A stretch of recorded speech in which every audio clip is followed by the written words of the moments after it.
Average home service businesses will make about $300,000 in the very first year, and right now I'm on track to be able to triple those numbers. Once again, my name is Chris Wolfe, owner-operator True North Pressure Washing. I'm in a brand new city where I know absolutely nobody. This is simply just me documenting the proof and not the promise of what it takes to build a $1 million business in 365 days. I have completely eliminated any contacts, capital, or excuses to be able to build out this business. And if you're gonna be a home service business building out something completely from scratch, or you already exist and you want to be able to grow at the speed and rate that I am right now in my business, then check out this video where I'm gonna be talking about the core principles of what to adopt in your first 100 days so you can build a $1 million business.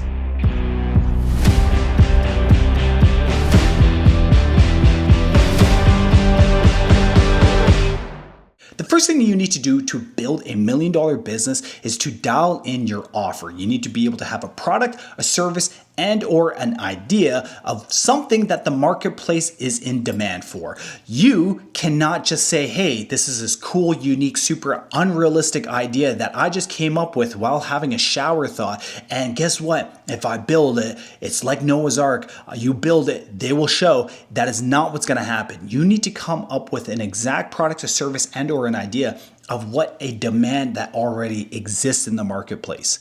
A lot of people go out there and they build this crazy, extravagant idea that nobody can relate to. You're gonna have a lot of challenges getting a brand new customer because, heck, there's no proven concept. So the best thing you can probably do to build a $1 million business is provide a service or a product that already exists in the marketplace. In fact, some of the best businesses are the ones that already exist. I chose exterior cleaning. The cleaning industry has existed for hundreds and hundreds of years. This is not me reinventing a wheel. In fact, I'm just adopting a wheel that already works. The second thing you gotta do after coming up with an offer is getting yourself known. People can't buy from you if they don't know you exist. So you gotta promote, promote, promote. If people don't know you exist, they cannot buy. And so what I did is I got myself out in the marketplace and let everybody know, if you need this product or you need this service, then I can be the solution. The next thing I would recommend is take massive action. Don't get lost in the sauce. Don't get stuck on, what does my business card look like? Does my brand guide make sense? Or what if I don't have a pamphlet? You gotta just take action. A lot of businesses die before they even start because they get lost in all the decision makings. You wanna just get into the marketplace. Just be able to offer your products and services. And guess what? The best honest advice that you're gonna get is from the marketplace, letting them know if they're buying or if they're not buying. If they're not buying, something's broken. If they are buying, then just keep rolling with it. And eventually you're gonna be able to find out through massive action what the marketplace wants. It is the most honest way versus you going to your friends or you're going to family or going to your social media friend group. There's going to be a whole bunch of people that are just serving you compliments because they just want to win favors from you, or they're just going to try to stroke your ego as opposed to just being completely honest. The marketplace owes you nothing. They're just going to tell you the raw data if this is a good thing or if it's a bad thing. And adjacent to the massive action, you just gotta understand the math. When it comes down to an average business owner who is marketing themselves for the very first time, they're doing about 50 to 100 reps to getting themselves known every single day. That could be in the format of door knocking or cold calling or sending out email blast, whatever the case might be. Possibly even spending $50 to $100 in ads, but typically it's about 50 to 100 reps is going to be what an average business owner is going to do. And if I know that average business owners are going to be doing 50 to 100 reps, and that only yields them $300,000. If I want to actually hit a $1 million target, I need to do a bare minimum of tripling those numbers. And guess what? I have. I'm just over 100 days right now, and I have over 3,500 outbound door knocks. That means I'm doing at least 350 door knocks per day. Discipline will always outperform skill. The next thing I'd recommend on what you would need to do is being able to find a way on how to measure if a rep is correct or incorrect, also known as having a KPI tracker. KPI tracker, also known as key performance indicator trackers, are going to be a way for you to be able to identify a rep. Now, regardless of how many reps you do, if you're not performing a proper rep, then you can't actually say that you're going to have a successful action. For example, everybody knows that one guy at the gym that does these super micro half of a half push-up, right? These little vibrating push-ups, and then they say, oh yeah, I've done 100 push-ups, but realistically they haven't even done a full rep. Those are people that will not actually see massive gains in the gym. They are simply just trying to accomplish a vanity metric. They just want to say that they've done 100 push-ups or whatever the action might look like. You know, you might see somebody doing these half squats or whatever the case might be. This is the same in business. You got to make sure that whatever actions you're taking, you're tracking to see if it objectively happened or it didn't. For example, in my business, we're getting most of our business through cold calling, and that is in the form of door knocking. We are tracking every single door knock that happens. This is very important for us to be able to recognize trends. You want to know, does this script work? You don't want to go off of feeling, you want to go off of statistics. So if you have a KPI tracker recognizing, hey, this is how many times I've done this script with this many reps, you can then measure those data points against a different script with the exact same amount of data points. If I hit this script 10,000 times and I have this script 10,000 times, which yielded a better result, whichever one it is, continue to go with that one and delete the other script. Now, granted, I already had a script that worked right away, and if you don't believe me, go check out my first video where I was able to land my first 2 projects off of less than 10 door knocks. It works, guys.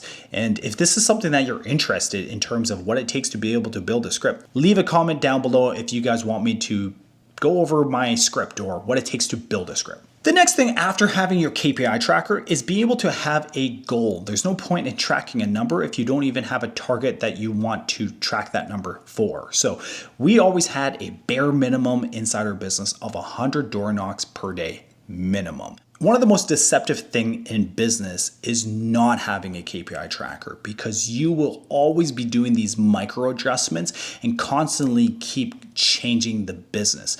When you constantly keep changing the business, you don't know what is right versus what is wrong. You're just going off of feeling. You're going to say that, oh, well, because I said it like this, the script doesn't work, or the offer is this price, therefore it doesn't work. When really, you're not actually measuring, did it have something to do with the script, or did it have something to do with you just didn't have enough volume? Volume will always outperform skill, and you got to be able to identify that. Within your first 10 doors, you don't have enough data points to be able to say if it worked or not. So you want to be able to say over a long enough time horizon to be able to measure, is this trending upwards or is it trending downwards? I know a lot of this doesn't really make a lot of sense to a lot of people because, heck, you've never tracked your data before. But this is what I mean. If you start tracking, you start scaling. You cannot scale what you can't measure. I know a lot of business owners that have been in business for 2, 3, 4, 5, 10 years who have not even built out a single KPI tracker. Now, you could say, hey, Chris, I don't know how to build a KPI tracker. Or, hey, Chris, I don't know what to track. Well, if that is you, then feel free to reach out, and I'd be happy to help you guys out to be able to help you with showing you different tools of how to track your actions and or be able to give you different actions on how to track.